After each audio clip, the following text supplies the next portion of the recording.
Bienvenidas, bienvenidos y bienvenides a este episodio colaborativo entre Humanizando Derechos y Sobredosis Política. Mi nombre es Jimena Pérez y me acompaña... Soy Oscar Rivas, coordinador de investigaciones sobre sobredosis política y representante de Contacto Político en esta colaboración. Ambos somos estudiantes de la Facultad de Derecho en la PUC y conmocionados de podcast de las agrupaciones estudiantiles previamente mencionadas. Es un gran gusto tenerles aquí presentes. En este episodio, desde una perspectiva de ciencias sociales y derechos humanos, reflexionaremos acerca de las políticas antimigratorias del presidente Donald Trump. Para ello nos acompaña Geraldine Chávez, quien es bachiller en Derecho por la Pontificia Universidad Católica del Perú, con experiencia en investigación e implementación de proyectos en temáticas de derecho internacional, de los derechos humanos y movilidad humana. Ha sido asistente de consultoría en la Organización Internacional para las Migraciones, para la creación e implementación de la Estrategia de Protección en la Operación Perú y en el Banco Interamericano de Desarrollo, para la investigación de procesos extraordinarios de regularización migratoria y políticas de migración laboral en países prestatarios del BID. Ella forma parte del Grupo Interdisciplinario de Investigación en Derechos Humanos y Derecho Internacional Humanitario de la PUC. Mucho gusto, Geraldine, y muchas gracias por participar en este episodio con nosotros. No, muchas gracias a ti, Jimena, y a ti, Oscar, y por supuesto a ambas instituciones por la invitación a esta nueva edición del podcast. Estoy muy contenta de poder acompañarles hoy. El placer es nuestro de poder colaborar en este episodio. Y ya para arrancar con las preguntas, partimos por la primera. Desde tu perspectiva, ¿cuáles son las narrativas culturales y los discursos que subyacen a las políticas antimigratorias de Donald Trump?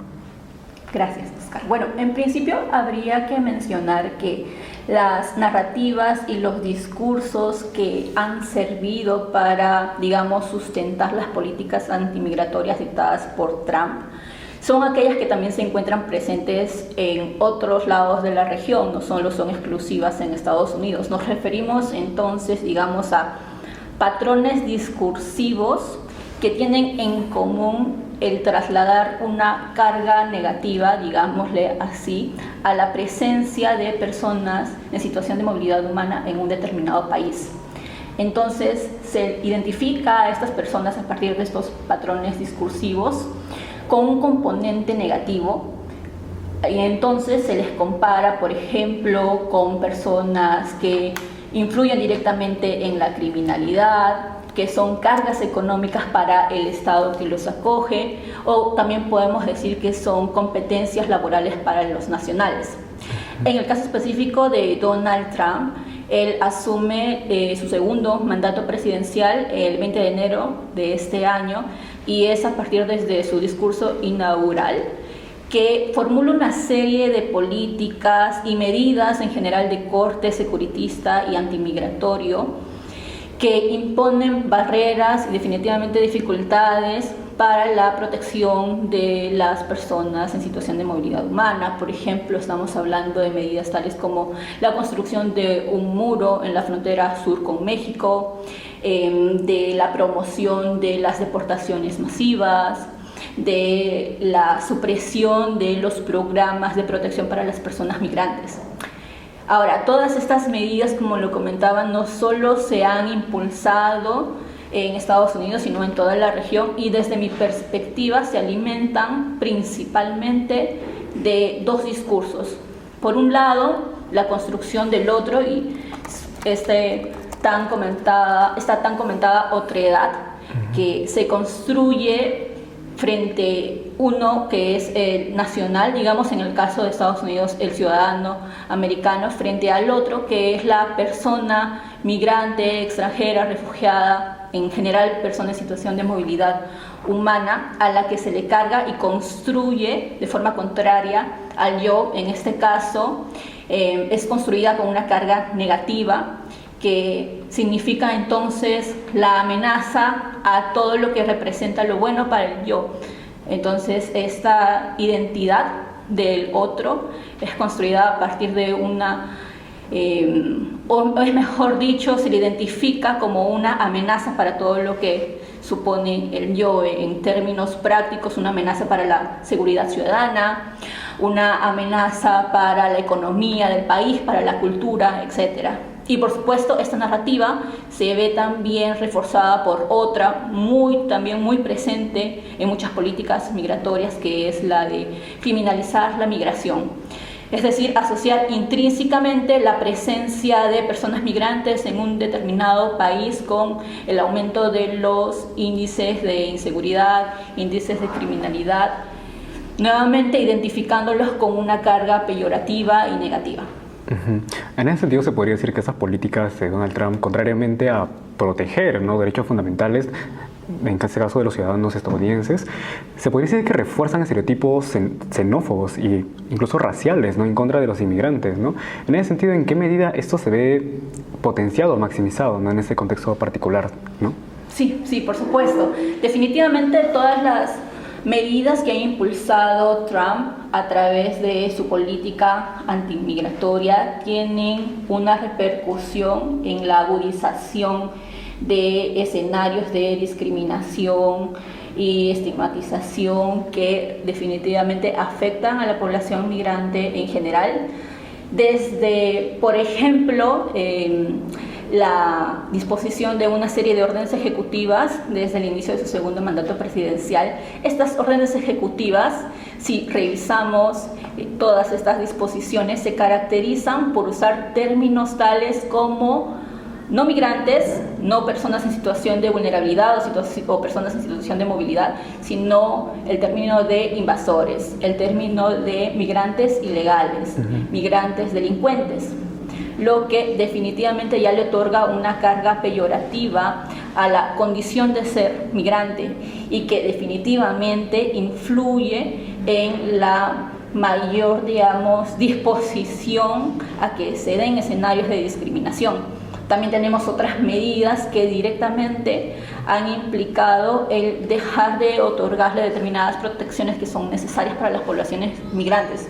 Por ejemplo, se concluyeron estos esquemas de protección de libertad humanitaria, mediante los cuales se otorgaba la residencia a migrantes simplemente por razones humanitarias. Entonces beneficiaba, por ejemplo, a nacionales de Venezuela, de Haití, de Cuba. El terminar con este tipo de esquemas que son necesarios en virtud de todo este cúmulo de situaciones a las que las personas en movilidad son expuestas, definitivamente influye en el estigma de verlas como personas, nuevamente estamos hablando de personas delincuentes, personas que delinquen, que repercuten siempre negativamente en la migración. Todas las disposiciones ejecutivas que ha dictado Trump no hacen una diferencia, por ejemplo, entre la persona que delinque, que está infringiendo un determinado delito penal, con la persona que simplemente se encuentra en una situación regular, es decir, que está cometiendo una falta administrativa. Eso ya de por sí también implica o repercute, como mencionabas, en que se generen o en que definitivamente el contexto esté más predispuesto a que hayan situaciones de discriminación y otros tipos de violencia, vulnerabilidad que son expuestas a estas personas. Es curioso porque en Estados Unidos, al ser un país que avala mucho la democracia, en ese sentido respeto, claro, por los derechos humanos, libertad de expresión, ¿no? Pero es curioso cómo por así decirlo, se suprimen los derechos fundamentales de estas personas inmigrantes, se estigmatiza mucho su condición, ¿no? Entonces, ¿cómo esta disparidad entre lo que el discurso de Donald Trump en favor de sus ciudadanos, de los ciudadanos estadounidenses, promoviendo sus propios derechos fundamentales, a costa de suprimir, por así decirlo, los otros derechos de las personas inmigrantes, ¿no? ¿Cómo ves eso en ese caso? La supresión de derechos de las personas migrantes. Bueno, en este caso creo que se parte, nuevamente vamos a volver quizás a repetir lo mencionado en la primera pregunta, de la reproducción de narrativas que no parten de reconocer, por ejemplo, la situación de vulnerabilidad o los factores que afectan y implican vulneración de derechos para las personas migrantes, sino que se construye su identidad a partir de una carga negativa que los reduce a índices de criminalidad, a índices de delincuencia, a índices de inseguridad ciudadana. Entonces, un poco que se rompe con este también principio de dignidad humana fundamental en el derecho internacional de los derechos humanos, porque no se parte de la base de reconocerlos como iguales, sino de ubicarlos en un escalón inferior a partir del cual se les reconoce como el enemigo y que va a implicar que se dicten medidas que en la práctica pues vulneran sus derechos. Y justamente ahondando más en estas medidas ya del segundo gobierno de Donald Trump, si bien es el segundo periodo en el que él toma el mando, siempre lo ha caracterizado durante las campañas y después de su elección estos discursos, como mencionas, peyorativos, que están basados en la otredad. Algunas medidas que se iban comentando era sobre la negación a la nacionalidad o ciudadanía. Entonces quería preguntarte de qué manera es que esto afecta a los derechos humanos y qué se puede decir respecto de los estándares internacionales. Sí, de todas maneras. De hecho, es una de las órdenes ejecutivas que dictó Trump desde enero de este año. Esta orden ejecutiva número 14160, que de hecho tiene un título también que habla por sí solo, me parece. Recuerdo claramente que esa orden ejecutiva se llamaba Protegiendo el significado y el valor de la ciudadanía estadounidense. Esta orden ejecutiva, en concreto, lo que hace es establecer restricciones para el reconocimiento u otorgamiento de la nacionalidad por el derecho de nacimiento o ius soli. Es decir, va particularmente a hacer que, además de nacer en el territorio estadounidense, para que a una persona se le reconozca la ciudadanía por derecho de nacimiento, tiene que tener un padre, o sea, al menos un progenitor de esta persona, debe o ser ciudadano estadounidense o debe tener residencia legal permanente. Entonces, en la práctica, lo que hace esta orden ejecutiva, además por supuesto que implica la reinterpretación de la 14ª enmienda de la Constitución de Estados Unidos, es restringir el derecho a la nacionalidad de las personas que quizás pueden tener ambos padres no hayan alcanzado quizá una situación migratoria regular, pero los limita directamente, restringe el derecho a la nacionalidad, que es uno consagrado en múltiples instrumentos internacionales del derecho internacional de los derechos humanos, como lo es la Declaración Universal de los Derechos Humanos, la Convención sobre los Derechos de los Niños y otros. Entonces, definitivamente implica un retroceso o al menos una contravención para lo que se ha construido en torno al derecho a la nacionalidad en el marco de la ley de Hacha. Y bajo esa misma línea, cuando se le niega la nacionalidad a alguien, ¿cómo queda la situación o cómo es que finalmente esa persona va a poder acceder a servicios básicos, por ejemplo, y ejercer sus derechos fundamentales? Porque incluso también se estaba llevando a cabo el cierre de programas que ayudaban justamente a las personas en situación de irregularidad. Entonces, ¿qué es lo que sucede con ellos cuando finalmente no son concebidos como ciudadanos norteamericanos? Sí, gracias por la pregunta. Y de hecho me permite eso acotar algo bastante importante, y es que actualmente esta orden ejecutiva, al menos de acuerdo a la última revisión que yo he realizado, no se está implementando. No se está implementando porque ha sido objeto de demandas en varios tribunales federales de Estados Unidos que han recibido justamente demandas en tanto esta orden ejecutiva implicaría una vulneración de lo dispuesto en la 14ª enmienda de la Constitución de Estados Unidos y también por lo establecido en la INA, que es la Ley de Inmigración y Nacionalidad de Estados Unidos. Entonces, en principio podríamos partir de eso, que esta orden ejecutiva y sus efectos prácticos quizás no se vienen teniendo de forma efectiva porque no se está implementando, pero como bien lo indicas, es importante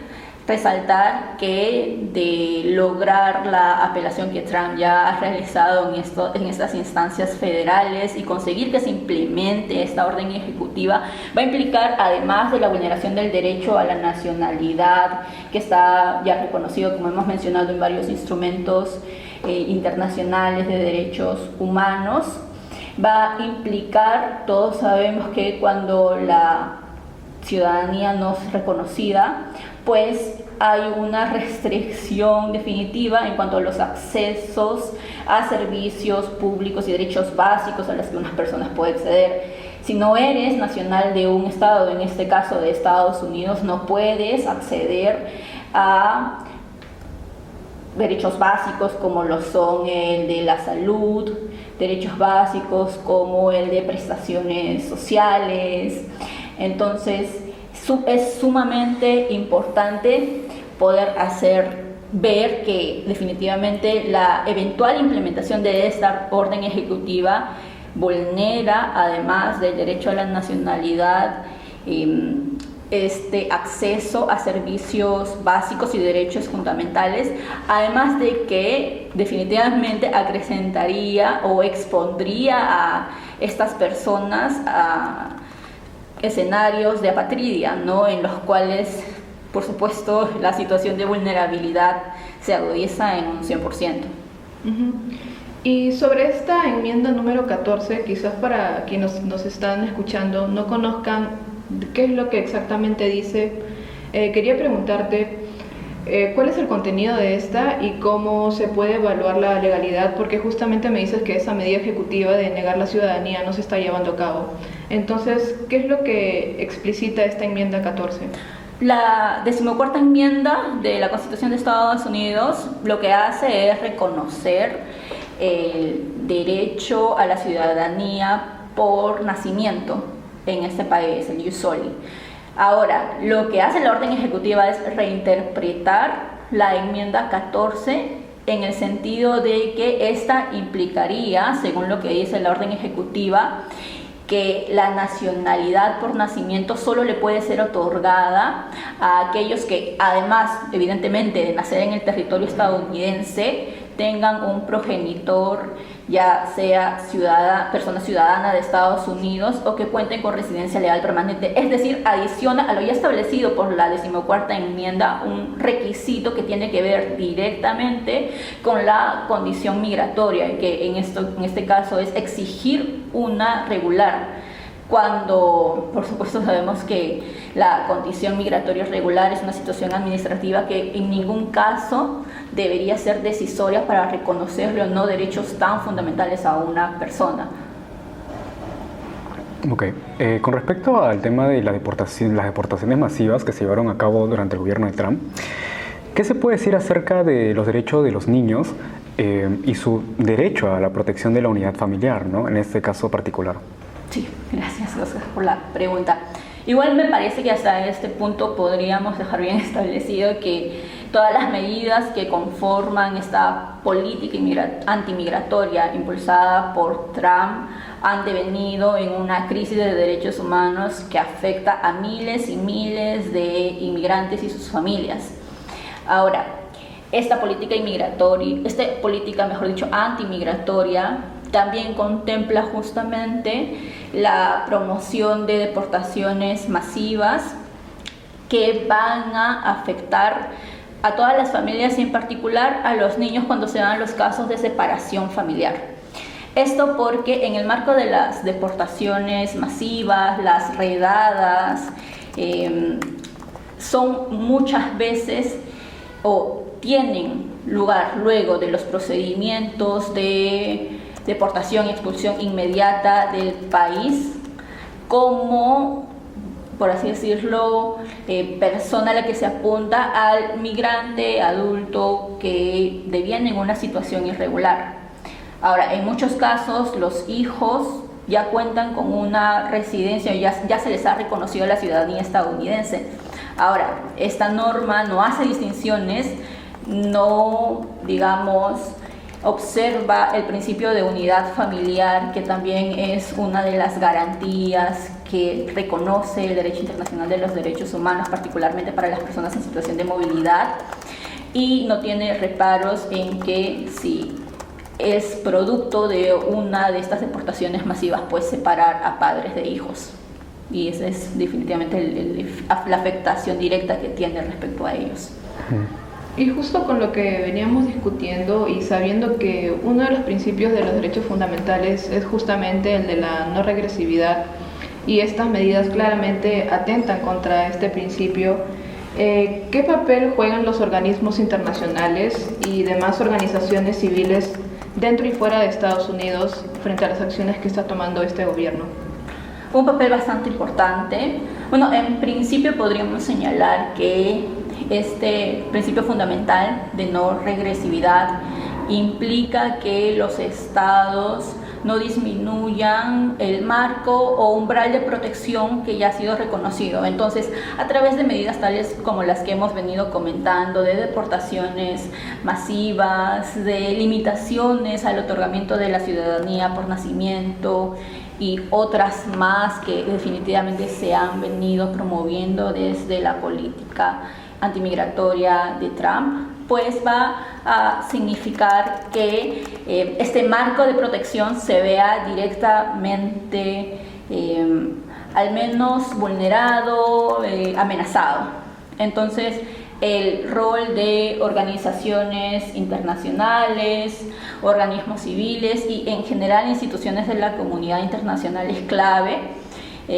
Creería que en primera instancia para monitorear y documentar las situaciones de vulneración de los derechos humanos. En este caso, por ejemplo, la actividad que pueden realizar organizaciones como la coalición de organizaciones que en Estados Unidos tienen lugar en la frontera sur para poder verificar la situación de las personas que pasan por la frontera y poder garantizar sus derechos, ayudándoles al menos con auxiliándoles con ayuda humanitaria es clave. El poder también denunciar estos casos, como lo han venido haciendo varias organizaciones. Por eso comentaba que hasta el momento no se ha podido ejecutar la orden ejecutiva que restringía el otorgamiento de la nacionalidad por derecho de nacimiento. También es importante que se puedan promover al menos las instancias legales en las cuales estas organizaciones pueden tener incidencia. Y bueno, por supuesto también creería que hay un trabajo bastante importante que realizar en la sensibilización, porque como comentaba en un inicio, de hecho es algo que podemos constatar en muchos estados de la región, digámosle, apoyo que está teniendo estas políticas inmigratorias es un patrón común, y yo considero que tiene mucho que ver con la falta de sensibilización de autoridades, sociedad y en general de todos respecto a los derechos en principio de las personas en situación de movilidad, y también respecto a la situación de vulnerabilidad en que éstas se encuentran. Entonces definitivamente hay ahí una labor muy importante que considero ya están asumiendo, y bueno, espero que se siga por esa línea. Genial, ¿me haces un comentario? Ok. Bueno, con esta última pregunta llegamos al cierre del podcast. Esas son todas las preguntas. No sé si Jimé quieras comentar algo más o... No, bueno, incidir justamente en lo que mencionabas, que es prácticamente como una ideología que también se puede visualizar en la región sobre la otredad, incluso en nuestro país, acerca de los inmigrantes y esta estigmatización hacia ellos, y que también se puede equiparar con la situación que conversábamos en el caso de Estados Unidos y los inmigrantes, en su mayoría latinoamericanos o de cualquier otra parte del mundo que, como sabemos, se encuentran en vulnerabilidad. Sí, por supuesto. Por eso, por ejemplo, espacios como este son tan importantes para poder cuestionar desde el lugar en que estemos estos discursos que en la práctica significan la vulneración de derechos de personas reales que padecen en fronteras o que padecen en otros países de destino, de tránsito, etcétera. a los cuales se han tenido que desplazar en muchísimos casos de manera forzada. Entonces es sumamente importante poder ahondar en este componente de sensibilización, porque es de hecho un punto de partida y un punto primordial para poder coadyuvar a la protección y promoción de los derechos de esta población. Bueno, con esto ya estaríamos llegando al final de este podcast. De verdad, conversar contigo, Geraldine, fue muy enriquecedor y todo lo que nos has comentado ha sido de mucha relevancia, sobre todo en un tema tan controversial y tan importante como es el tema de este episodio. Y sí, las políticas antimigratorias del gobierno de Donald Trump evidentemente reflejan una gran vulneración a derechos humanos, al priorizar el control y la exclusión por encima de la dignidad de las personas, en este caso las personas inmigrantes. Se separaron familias, se detuvieron a menores, incluyendo vulneración directa a varios derechos fundamentales, ¿no? De cierta manera, se está instaurando un sistema de deshumanización institucional, por lo cual es necesario desde nuestra posición tomar conciencia sobre este tema para tener una conciencia al respecto, no valga la redundancia. En ese sentido, no sé si quisieras comentar algo final, mi estimada Gerald. No, creo que lo has resumido bastante bien. Les agradezco muchísimo por el espacio. Ha sido un gusto poder conversar con ustedes. El gusto es nuestro. Entonces, ¿quién? Sí, bueno, finalmente llegando al final del episodio, me gustaría despedirnos y sobre todo agradecerte a ti por participar en este episodio tan importante para darle visibilidad a un tema que está ocurriendo frente a nuestros ojos, ya sea gracias a las redes sociales que nos permite visualizar estas redadas, ¿no? Que prácticamente las podemos ver en el momento en que ocurren, y de cierta forma este discurso de la otredad que parece que ha tomado parte de Estados Unidos y que nos debe llevar a reflexionar, de repente a valorar un poco más la situación en que nos podemos encontrar nosotros y los migrantes que justamente viajan para buscar mejores oportunidades en un país que no conocen, que incluso hay una barrera cultural grande, sin contar el tema del idioma. Entonces consideramos que nos has brindado grandes aportes a esta discusión y sobre todo para la reflexión de nuestros oyentes y nosotros mismos como comisionados de las agrupaciones estudiantiles de sobredosis políticas y del equipo de derechos humanos en este tema tan importante. También agradecemos a todos nuestros oyentes que nos han acompañado en esta oportunidad y cuya atención nos impulsa a seguir humanizando realidades y derechos. Las y les invitamos a escuchar más episodios de nuestro podcast para profundizar más en temas relacionados a derecho internacional y su conexión con los derechos humanos. No olviden seguirnos en Instagram como Equipo de Derechos Humanos EDHPUC, espacio en el que estaremos compartiendo algunas dinámicas y demás contenido en relación a los derechos humanos. Nos vemos en el siguiente episodio de Humanizando Derechos. Gracias. Gracias. Gracias.